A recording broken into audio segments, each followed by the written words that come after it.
Bismillahirrahmanirrahim. Assalamualaikum warahmatullahi wabarakatuh. Alhamdulillah, puji dan syukur marilah kita panjatkan atas kehadirat Allah Subhanahu wa taala. Salawat serta salam marilah kita sampaikan ke pangkuan Nabi besar Muhammad sallallahu alaihi wasallam. Baik, pemirsa Raja TV dimanapun berada, alhamdulillah kali ini kita sudah bersama bintang tamu kita.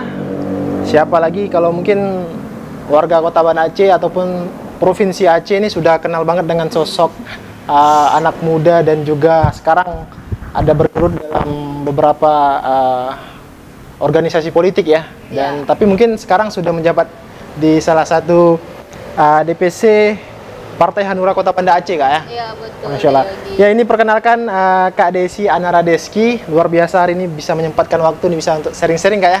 Gimana kabarnya, Kak? Alhamdulillah kabar baik. Alhamdulillah kabar baik. Sudah lama kita tidak berjumpa nih ya. Udah, terakhir Dulu, kalau nggak salah 2019 ya. Sama-sama ini ya, berproses Sama-sama dalam politik ya. Berjuang. Tapi nggak apa-apa teman-teman semua. Jadi kita hari ini coba saling sharing-sharing dan diskusi nih, Kak ya. Kita ingin mengenal lebih dekat nih sosok daripada Kak Anara sendiri nih. Mungkin Yogi ingin bertanya nih, Kak. Kan kita sudah lama nggak jumpa nih. Sekarang Kakak tentunya masih aktif dong di dunia politik. Pasti, masih ya. Mungkin Kakak bisa bercerita sedikit nih pengalaman dalam berorganisasi di politik itu sendiri, Kak. Iya. Ya. Dulu untuk politik sendiri saya terjun 2017. 2017 ya. Di salah satu partai nasional sebelum bergabung kepada Partai Hanura. Hanura ya.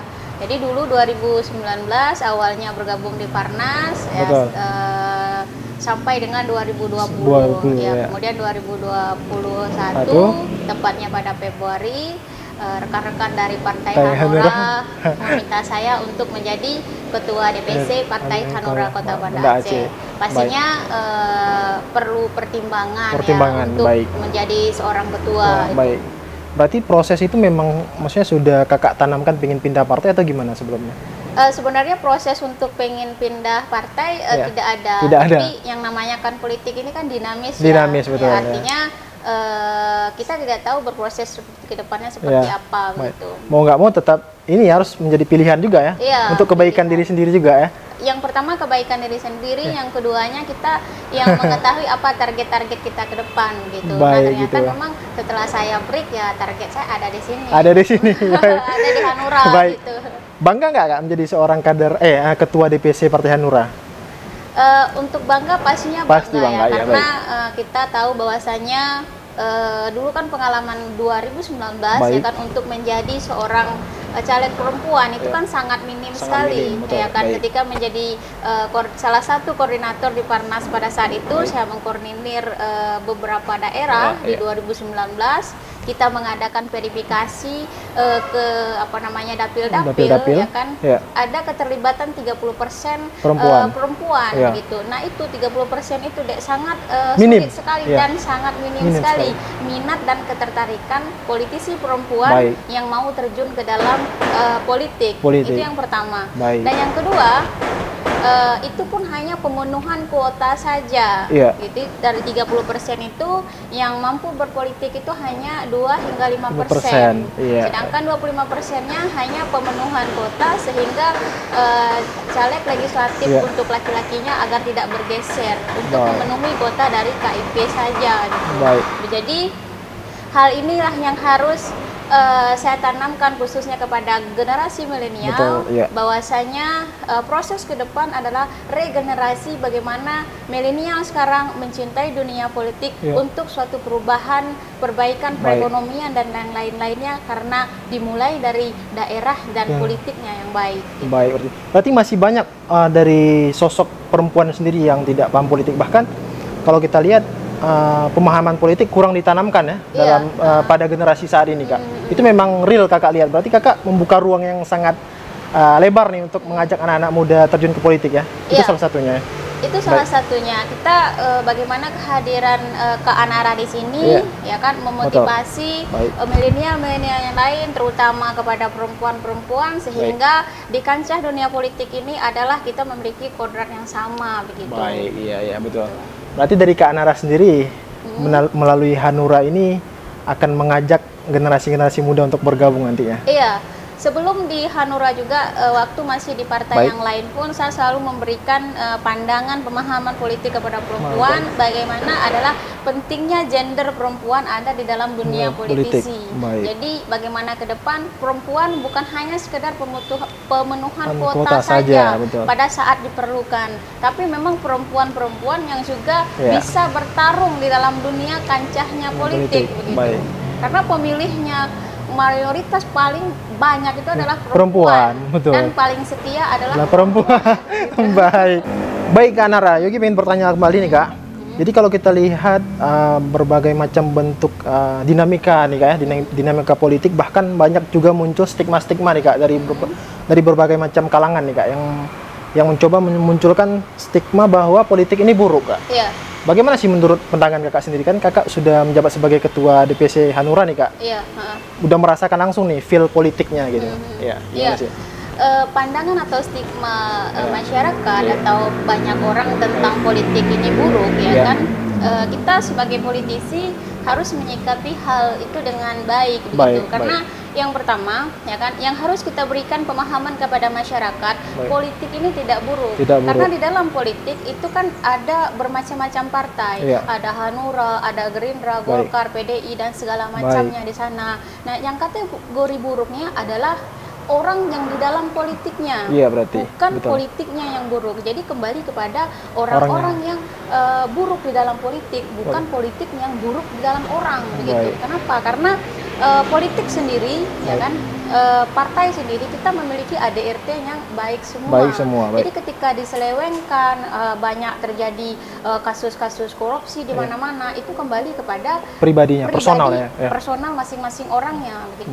Jadi memang pandangan itu juga harus kita berikan kepada masyarakat. Nah, kalau politik ya kan memberikan asumsi yang tidak baik kepada publik, kita sebagai seorang politisi harus memberikan asumsi dan pemikiran yang luas kepada masyarakat. Karena masyarakat beranggapan ketika salah satu kepala daerah misalnya terjaring korupsi, pasti masyarakat menyimpulkan politik nggak mau masuk politik, milenial malas dengan politik. Padahal kalau kita milenial ataupun semua dari kita tidak peduli dengan politik, bahkan negara atau daerah ya semakin hancur begitu. Karena kehidupan juga dikontrol dengan politik ya? Iya, karena kehidupan dikontrol dengan politik. Baik, mungkin dari Kak Nara sendiri nih Kak, menjadi seorang politisi, apa sih yang paling ditargetkan dari partai sendiri Kak untuk ke depan? Ini kan ngomong-ngomong kita pemilu juga nggak lama lagi nih, tinggal hitung tahun lagi nih Kak. 3 tahun lagi. Dari segi pengalaman mungkin dari Kak Nara sudah cukup mantap nih, karena kan ada ekspansi partai mungkin ya. Dan sekarang sudah berada di Hanura. Gimana sih Kak target yang ingin disiapkan untuk ke depan gitu dari Hanura sendiri? Sebelum gabung di Hanura sendiri, sebelum menjadi ketua partai di Hanura sendiri juga, sebelumnya di Parnas yang lain, saya sudah beberapa pengalaman yang lalu ya kan, yang menjadikan ilmu ke depan, bagaimana saya terus bermetamorfosis juga di dalam politisi ini, yang pastinya pengalaman-pengalaman yang terdahulu itu menjadi sebuah ilmu yang saya kembangkan di dalam Hanura ini juga. Artinya ketika ditanya ingin menjadi apa, ya pastinya kita ingin menjadi pemenang ya kan. Kalau kita kedudukannya di Kota Banda Aceh ini, target kita itu kan menjadi DPR misalnya ya kan. Jadi bagaimana saya sebagai ketua partai bisa mengakomodir, mengkoordinir anggota-anggota saya di lingkungan Kota Banda Aceh ini, sehingga kami bisa menargetkan untuk pertama ini adalah ketua DPR-nya. Ketua DPR, baik. Kenapa kita menargetkan ketua DPR? Karena saya belajar dari pengalaman-pengalaman yang lalu. Jadi 2019, di saat Pileg 2019 saya ditugaskan menjadi koordinator daerah yang mengcover beberapa daerah yang ada di Provinsi Aceh. Semua daerah yang saya koordinir, saya targetkan bagaimana kita memperoleh ketua DPR, ya kan. Jadi dengan target yang besar, kita pasti punya kinerja yang besar. Sejelek-jeleknya, ya kan, kita dapat satu fraksi, dan itu terrealisasi dan terbukti di daerah yang saya koordinir. Ya kan?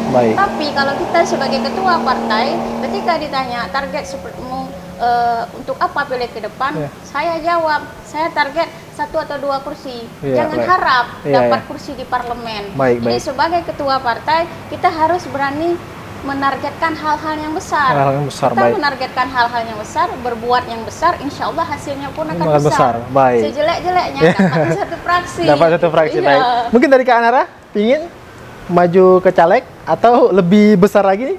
Ya, kita tahu bahwasanya Hanura Kota Banda Aceh Ya. adalah from zero, Zero, ya kan? from Jadi zero. kita pengen bagaimana dari zero ini menjadi to hero. To zero, Jadi baik. sebagai ketua partai, saya fokus mengkoordinir dapil-dapil di 5 dapil yang ada di Kota Banda Aceh.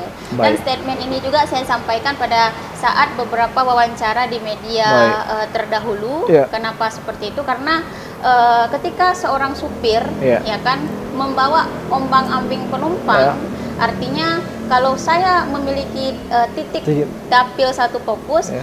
otomatis 4 dapil yang ada di Kota Banda Aceh ini kan 5 dapil ya, yang pastinya 4 itu tidak akan terkoordinir dengan baik. Jadi saya menargetkan, karena target yang besar, saya fokus bagaimana saya bisa mengkoordinir anggota-anggota calon-calon legislatif ke depan supaya mereka bisa fighter di dapil dapilnya mereka masing-masing. Gitu deh. Baik, Kak.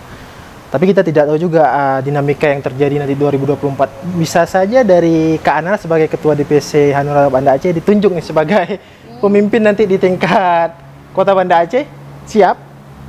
Kalau tugas dari partai Ya. saya siap, tapi Ya. awal waktu saya masuk menjadi ketua partai pun, ketika dilamar dari Hanura sendiri pun saya Baik. sampaikan saya ingin membenahi partai Hanura di Kota Banda Aceh, bagaimana kita fighter.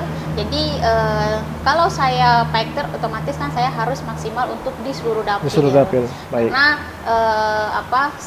target untuk ke depan juga sudah saya buatkan semua gitu Ya. deh. Jadi artinya walaupun saya tidak di parlemen nantinya, tapi caleg kita, legislatif kita yang ada duduk di parlemen nantinya, mudah-mudahan ya, insya Allah kita juga sudah diakomodir juga mereka dari partai begitu. Baik, berarti mereka harus siap untuk memimpin nanti di parlemen itu sendiri ya? Iya. Baik, mungkin. Baik, Kak Nara, ngomong-ngomong nih kalau soal motivasi nih, kalau yang paling termotivasi dalam personal Kak Nara siapa sih sosok dari politik nih? Mungkin Kak Nara punya salah satu sosok yang Kak Nara jadiin role model nih, panutan. Siapa sih?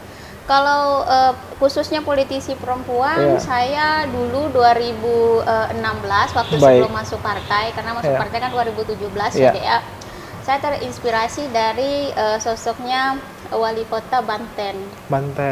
Baik, iya. Jadi banyak kisah-kisahnya yang saya ikuti, baik dari cara dia bersosialisasi kepada masyarakat, tentang low profilnya, itu yang membuat saya salah satunya menjadi politisi ternyata keren gitu. Keren.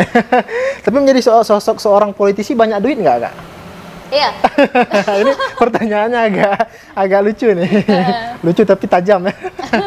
Gimana sih, Kak, kalau menurut Kakak? Iya, kalau dari politisi sendiri pastinya kan kalau misalnya nih saya sebagai ketua partai, artinya saya yang harus siap mengkoordinir anggota saya gitu. Jadi kalau kita berharap dari uang partai itu ya kita nggak akan jalan-jalan gitu. Terkecuali memang kita punya anggota di DPR. DPR kan sudah punya anggaran tuh dari dewannya gitu. Nah, sekarang kita kan startnya from zero nih ya. Jadi sebagai ketua memang kita sudah siap untuk memfasilitasi anggota-anggota kita yang kita koordinir gitu deh. Berarti ada lah, Kak. Banyak lah ya.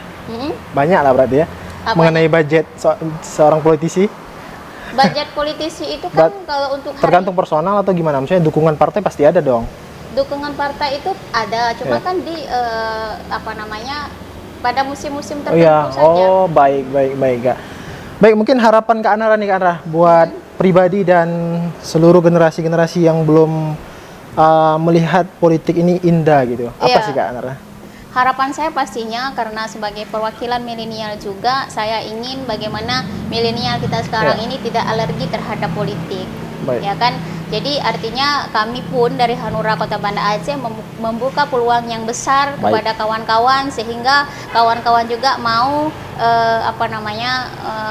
belajar dan mau tahu apa itu artinya tentang politik. Karena generasi sekarang adalah persiapan untuk menjadi pemimpin 5 tahun ke depan, 15 tahun ke depan, hingga 25 tahun ke depan. Kenapa? Karena sosok yang sekarang akan menua ditelan oleh usia, ya kan? Ada masa yang dimana mereka di saat masanya nanti kepemimpinan tokoh-tokoh baik di tingkat daerah, di tingkat provinsi akan digantikan oleh pemuda dan pemudi milenial sekarang. Nah, kalau dari sekarang milenial tidak peduli akan pentingnya politik. Arti ragam dari politik, ya kita tidak tahu harus kedepannya bangsa kita akan menjadi seperti apa. Mungkin itu yang paling terpenting, Kak, ditanamkan. Itu yang paling terpenting. Jangan sampai kita sebagai anak bangsa diisi oleh orang yang luar bangsa. Kenapa? Akhirnya ketika itu terjadi kita mengkomplain. Padahal di saat itu belum terjadi, kita sendiri diam gitu dan tidak mau tahu gitu.